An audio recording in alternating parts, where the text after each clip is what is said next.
Search through internet forums in 2026, and you will find a recurring question about why the world feels so stagnant. Users point out that after the 2008 recession, partying culture intensified, and the economy eventually bounced back. Yet years after the 2020 pandemic, that recovery remains missing. A collective sense of confusion has settled over the decade as the old normal fails to return. Most of us grew up with the assumption that modern life had effectively insulated us from the forces that dismantled ancient empires. We viewed our technology and global markets as a permanent shield, believing we had reached a point where historical collapse was no longer a personal threat. Historians and evolutionary biologists are now framing this period as the Great Transition.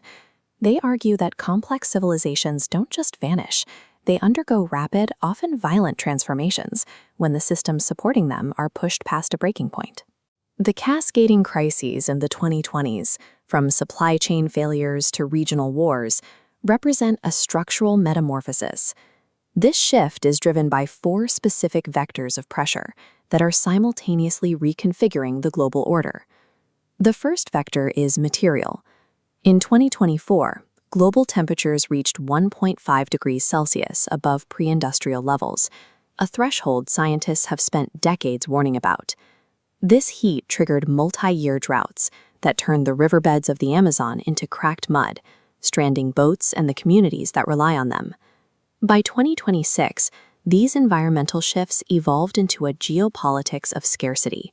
Regional droughts stopped being local tragedies, dictating international trade as countries began hoarding essential resources. Fresh water and critical minerals like lithium and cobalt have transitioned from simple commodities into high-stakes leverage points. Access to these resources now determines a nation's position in the global hierarchy, forcing governments to prioritize resource security over open market cooperation. Environmental degradation is now the primary driver of international conflict. The physical limits of the planet are setting the boundaries of 21st century economic and political stability. Resource competition provides the friction, but warfare provides the spark. The 2026 military campaign launched by the US and Israel against Iran targeted leadership and defenses, sending thick black smoke over the Tehran skyline and marking a definitive shift toward military intervention over diplomacy. These conflicts create immediate global shocks. The closure of the Strait of Hormuz sent oil prices skyrocketing, while the physical destruction of the Gaza blockade illustrated the material cost of the collapse of regional stability. Similar pressures are mounting in South America, where U.S. military escalation in Venezuela has triggered a massive displacement crisis. Neighboring countries are now struggling to absorb millions of migrants into infrastructure and fiscal systems that were already nearing a breaking point. The overlap of these wars signals the breakdown of the 20th century collective security framework. International legal norms are eroding as sovereignty becomes contingent on defending borders by force. Geopolitical failures are now igniting internal political stress. As institutions fail to provide security or economic opportunity, the domestic fallout is manifesting as a global wave of civil unrest. In Nepal, a Gen Z-led uprising recently brought down the governing coalition. These protesters, reliant on exploitative labor abroad, felt total betrayal by a political class that failed to solve a chronic jobs crisis. We see this same fracturing in the Dutch farmer protests against environmental laws and the No Kings marches across the United States. While the specific triggers differ, the underlying rage is the same.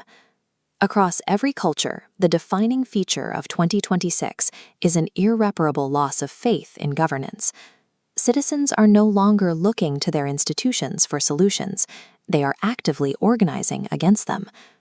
The fourth factor, generative AI, serves as the final accelerant. In a world already destabilized by war and social rupture, the rapid substitution of human labor with machine intelligence is compounding the chaos. The architectural foundations were laid in 2017 with the Attention is All You Need paper, which introduced the transformer architecture. By 2023, open-source models like Llama 2 made massive language models free for commercial use. This technology is now compressing entire industries. In pharmaceuticals, AI is shrinking the timeline for drug discovery from years to months.